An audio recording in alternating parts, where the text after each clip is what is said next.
प्रिया पूरी रात यश के जुनून को सहन करते करते थक चुकी थी।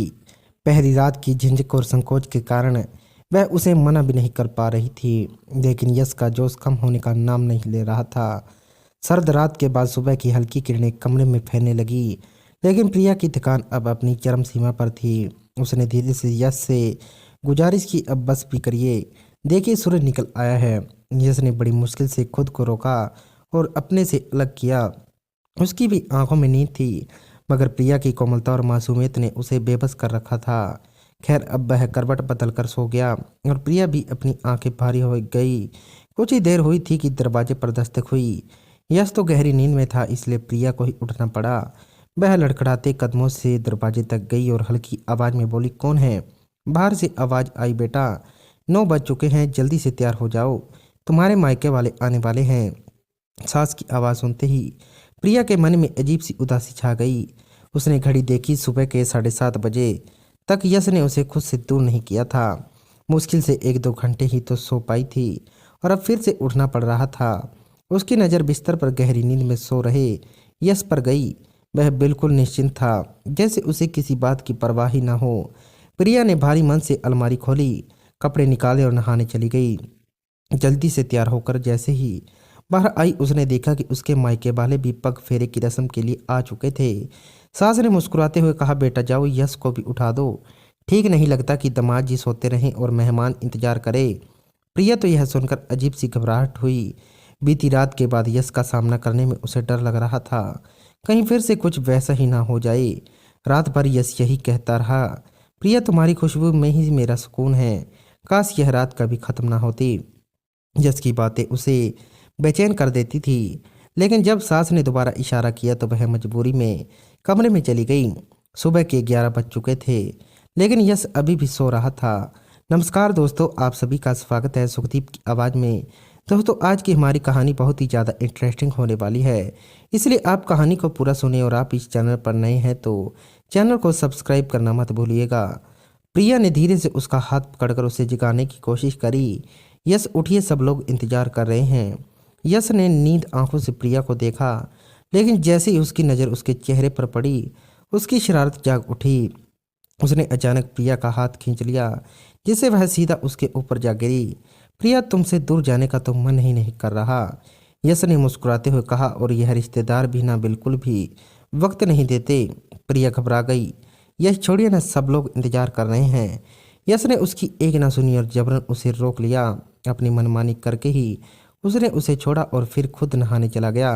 जब वह बाहर आया तो अपना गिला तौलिया प्रिया की ओर उछाल हुए बोला, मैं तो नाश्ते के लिए जा रहा हूँ, तुम भी जाकर फिर से तैयार हो जाओ, अगर देर हुई तो कोई भी बहाना बना देना। प्रिया का दिल रोने को कर रहा था, लेकिन बाहर सबके सामने वह चाहकर भी कुछ नहीं कर सकती थी।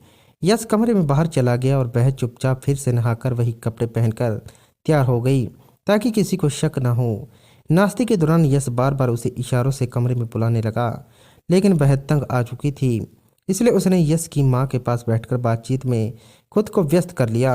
यश ने जब देखा कि प्रिया उसकी अनदेखी कर रही है तो गुस्से में उठकर अपने कमरे में चला गया और दरवाज़ा जोर से बंद कर दिया। अभी तो अच्छा भला यहाँ सबके साथ बैठकर नाशा कर रहा था। प्रिया ने भी ना में सिर हिलाकर अपनी सास से झूठ बोल दिया और कहने लगी, पता नहीं माँ, मुझे भी नहीं पता कि अचानक उन्हें क्या हो गया है। जबकि प्रिया अच्छी तरह से जानती थी कि यश के गुस्से की वजह क्या थी, लेकिन प्रिया इस वक्त यश का गुस्सा तो बर्दाश्त कर सकती थी, मगर उसका जुनून नहीं। खैर, प्रिया आज पूरा दिन अपने कमरे में नहीं गई और शाम को तो मुंह दिखाई का फंक्शन था, इसलिए उसकी सास ने उसे तैयार होने के लिए पार्लर भेज दिया और खुद फंक्शन की तैयारियों में जुट गई। मुंह दिखाई के फंक्शन में तो प्रिया और भी ज़्यादा खूबसूरत लग रही थी, या यूं कहो कि वह तो कयामत ढा रही थी। उसे देखते ही यश तो अपनी पलकें झपका ही भूल गया। लाल और हरे रंग के कॉम्बिनेशन में मुंह दिखाई का खूबसूरत जोड़ा, मेहंदी से सजे हाथों में लाल और हरे रंग की चूड़ियां और ठीक उसी तरह मेहंदी लगे पैरों में सोने की पायल, ऊपर से मुंह दिखाई का घूंघट उठाने के लिए सिर पर डाली हुई नथ की गोल्डन चुनरी, जिसमें से प्रिया का खूबसूरत चेहरा साफ दिखाई दे रहा था। जब प्रिया को मुंह दिखाई के फंक्शन के लिए यश के पास बिठाया गया तो यश ने प्रिया का हाथ कस कर पकड़ लिया और उसके कान के पास आकर कहने लगा, प्रिया, आज तो तुम किसी भी हालत में मुझसे बच नहीं सकती।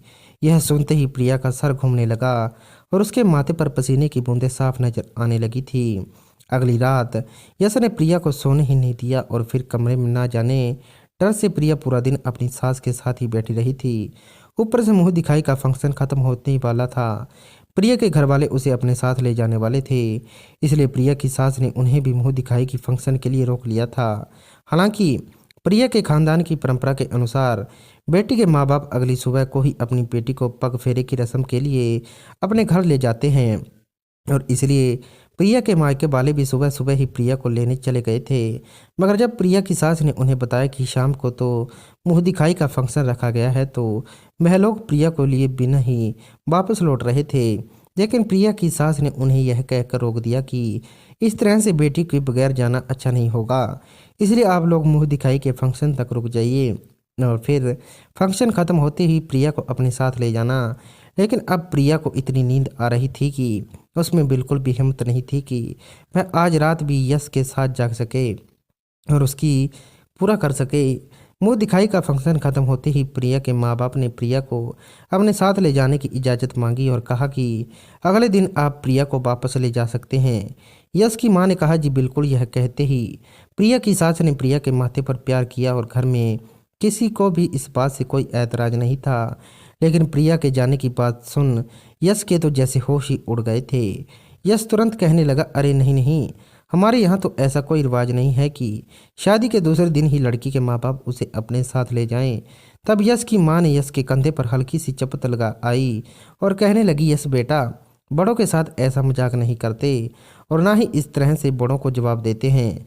और फिर यश की माँ ने मुस्कुराते हुए प्रिया के माँ पापा से कहा, आप यश की बातों का बुरा मत मानना, यह आजकल के बच्चों को तो जरा सी भी शर्म नहीं आती, बस कुछ भी बोल देते हैं।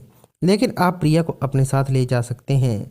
प्रिया भी शायद यही चाहती थी कि वह अपने माँ पापा के साथ अपने घर चली जाए और अपनी नींद पूरी कर ले, क्योंकि सर दर्द के उसका सिर फटे जा रहा था।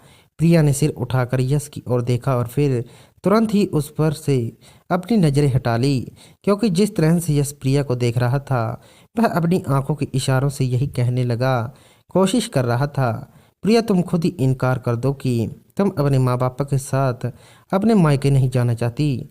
लेकिन उसके बाद प्रिया ने तो यश की तरफ देखा ही नहीं और चुपचाप अपने माँ पापा के साथ अपने मायके चली गई। आकर जैसे ही प्रिया ने अपने कपड़े बदले और सोने के बेड पर